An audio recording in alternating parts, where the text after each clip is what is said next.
The glass shattered before anyone could blink. A deep red stain spread across the white tablecloth like blood seeping through silk. All eyes turned toward the sound. At the center of the room stood Evelyn Shaw, her jeweled fingers frozen in shock. Beside her, a young waitress, barely 25, gripped a half-empty wine bottle, trembling. "Oh my goodness!" Evelyn gasped dramatically. "Did you really just do that?" The murmurs began. Guests leaned forward in curiosity. The chandeliers sparkled above them, casting gold light on faces filled with judgment. I'm so sorry, ma'am," the waitress stammered. "It slipped from my hand." Evelyn stepped back, pretending to inspect her dress. The dark wine stain stood out against the silver fabric. She smirked. "Well, I suppose accidents happen when they let anyone serve at these events." Her words landed like stones. The young woman, Amara Brooks, stood frozen, her face pale but her spine straight. "I'll clean it right away," Amara said quietly. No, Evelyn replied, her voice loud enough for the nearby tables to hear. "You've done enough already. I just hope your community has insurance for this kind of thing." A ripple of uncomfortable laughter spread through the crowd. Some people looked away.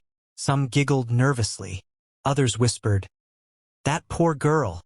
Amara bent down to pick up the broken glass, her eyes glistening.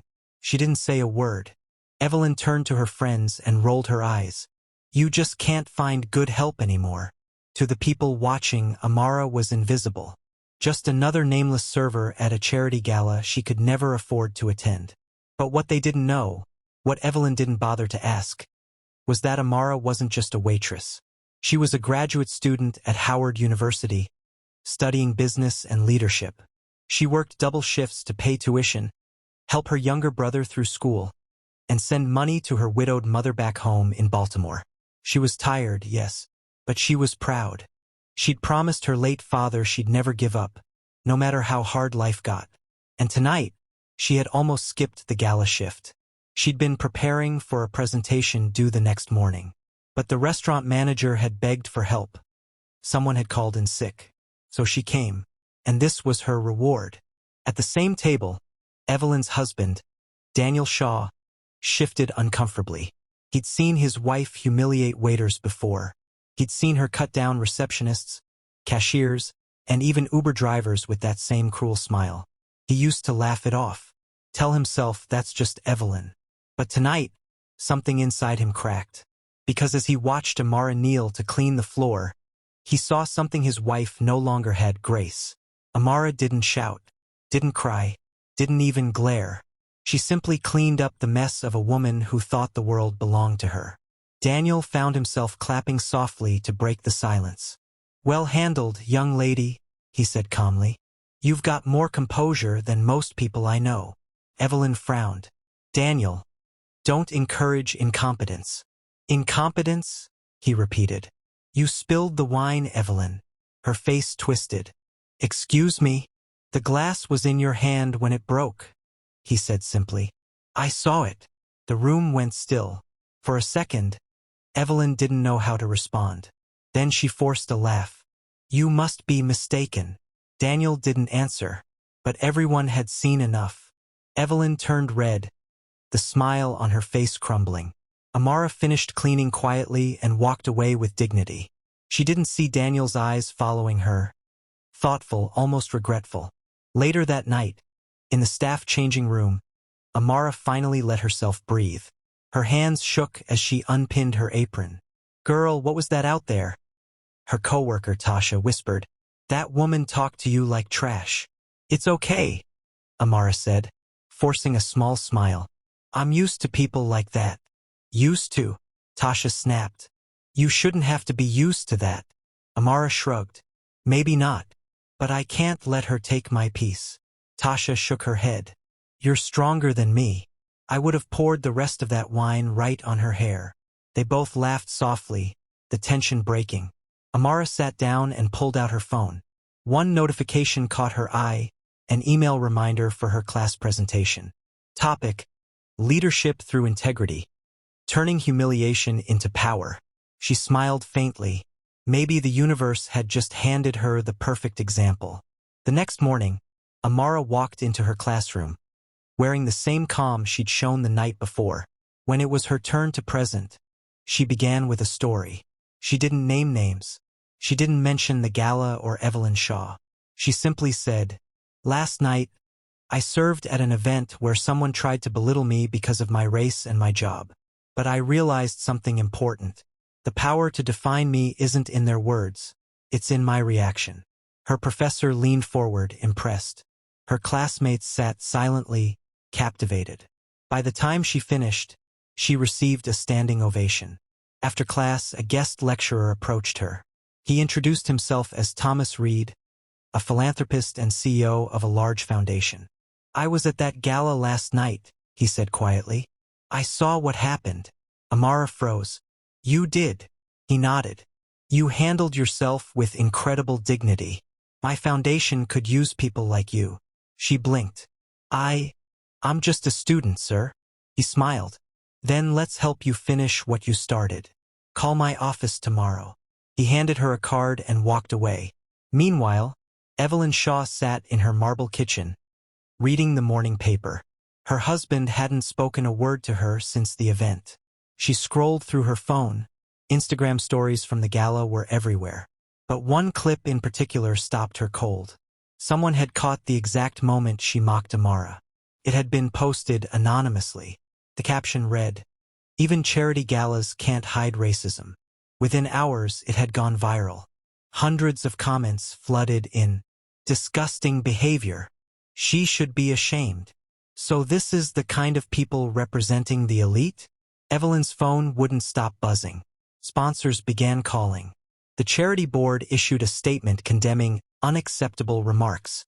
Her publicist called in a panic. "Evelyn, we need damage control. People are furious. You have to apologize." "Apologize?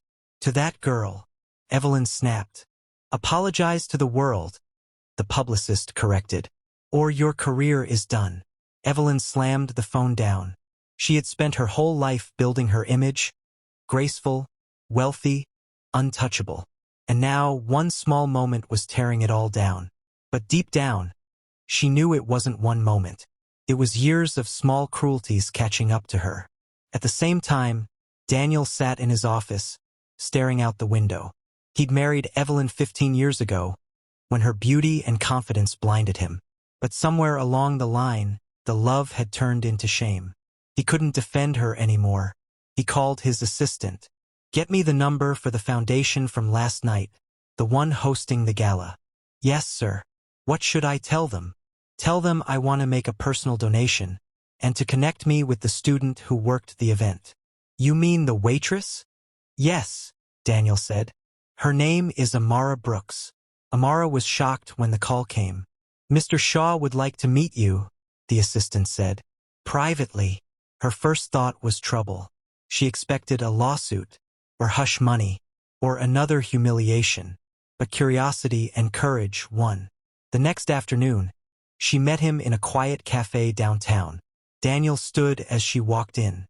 "Miss Brooks," he greeted politely. "Thank you for coming." Amara nodded cautiously. "Is everything okay, sir?" He smiled faintly. "Better than okay. I owe you an apology." "You don't owe me anything," she said softly. "I do," he insisted. "My wife embarrassed you in public. That's on me too. I should have stopped it sooner." She hesitated. "You did speak up." "Not enough," he said. "Not for what you went through." He paused, choosing his words carefully. "I know you're studying business. I have a position at one of my companies that needs your kind of leadership, real leadership with empathy. If you're interested, I'd like to offer it to you." Amara blinked in disbelief. "You're serious?" "Completely," Daniel said. "You've shown more professionalism than most executives I know." Her throat tightened. "Thank you, sir. I don't even know what to say." "Just say yes," he said with a kind smile. She laughed through her tears. "Then yes." That meeting changed everything. Amara started as an intern, but her natural talent and work ethic quickly stood out. Within months, Daniel promoted her to junior executive. She built teams that thrived under her kindness. She launched mentorship programs for minority students. She spoke at conferences about dignity and leadership, and her story began to spread, first through whispers, then through headlines. Meanwhile, Evelyn's world kept shrinking. Her social calendar emptied. Her friends stopped calling. Her sponsorship deals vanished. She couldn't walk into a store without hearing whispers. Everywhere she went, people looked at her differently. And for the first time in her life, she understood what it felt like to be judged before being known. One rainy evening, as Amara was leaving work, she found a figure waiting by the parking lot. Evelyn Shaw, drenched but defiant. "Mrs. Shaw," Amara said, startled. Evelyn swallowed hard. Her voice trembled. "I needed to see you." Amara didn't move. "Why?" "I came to apologize," Evelyn said. "Not the kind you post online. A real one." Amara studied her silently. The proud woman from the gala now looked fragile, haunted even. "I lost everything," Evelyn whispered. "My reputation, my friends, even my husband. And I deserved it. But her voice broke. "I just need you to know that I'm sorry." Amara's heart softened. "I believe you," she said quietly. "But I didn't want revenge, Mrs. Shaw. I just wanted respect." Evelyn nodded, tears running down her face. "You have it now." Amara took a slow breath. "Then learn from it. Change how you treat people. That's how you'll find peace again." Evelyn nodded again. "Thank you," she whispered, before walking away into the rain. Amara watched her go, not with anger, but with understanding. Because the truth was simple. Hate breaks itself when it meets grace.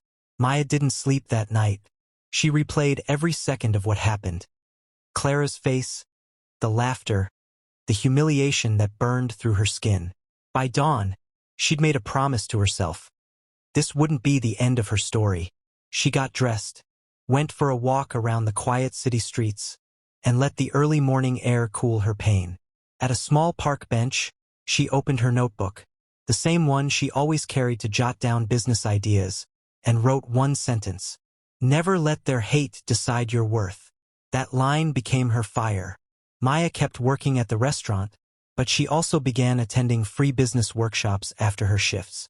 One of the regular customers, an older woman named Mrs. Evelyn, kind eyes, silver hair, had seen what happened that night at the gala. She'd been a guest too, one who didn't laugh. Weeks later, Mrs. Evelyn returned to the restaurant and quietly slipped Maya a business card. "You have dignity most people can't buy," she said. "Call me when you're ready to build something bigger."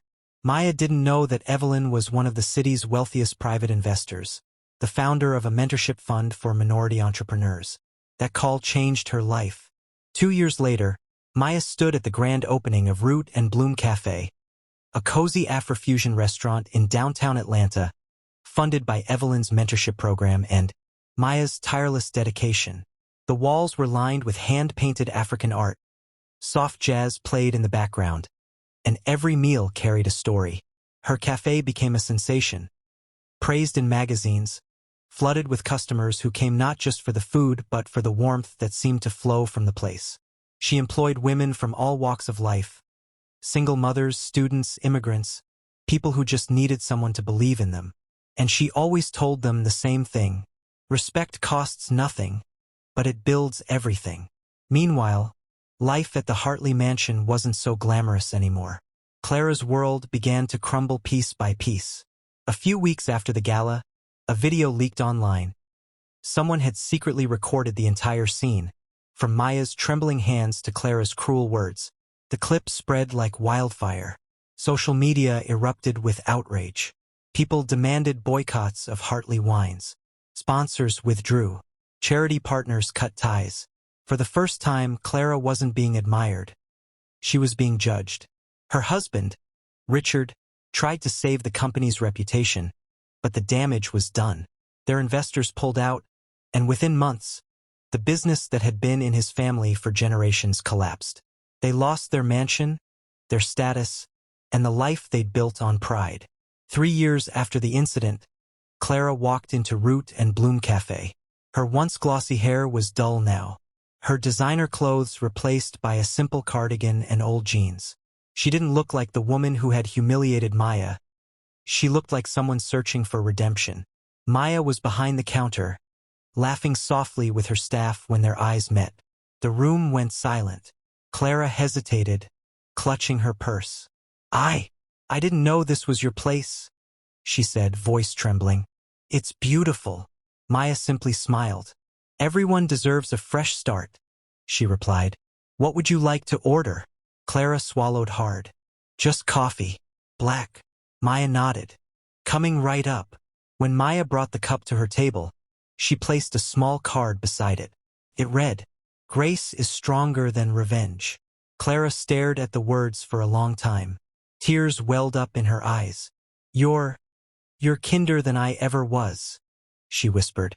Maya smiled again, not out of pride, but peace. "No," she said softly. "I just learned that bitterness keeps you small. And I refuse to be small anymore." Months later, a journalist wrote an article titled, "From Waitress to CEO, the woman who chose grace over hate." The story went viral. People who once mocked Maya now celebrated her strength. TV shows invited her to speak. Universities asked her to share her journey.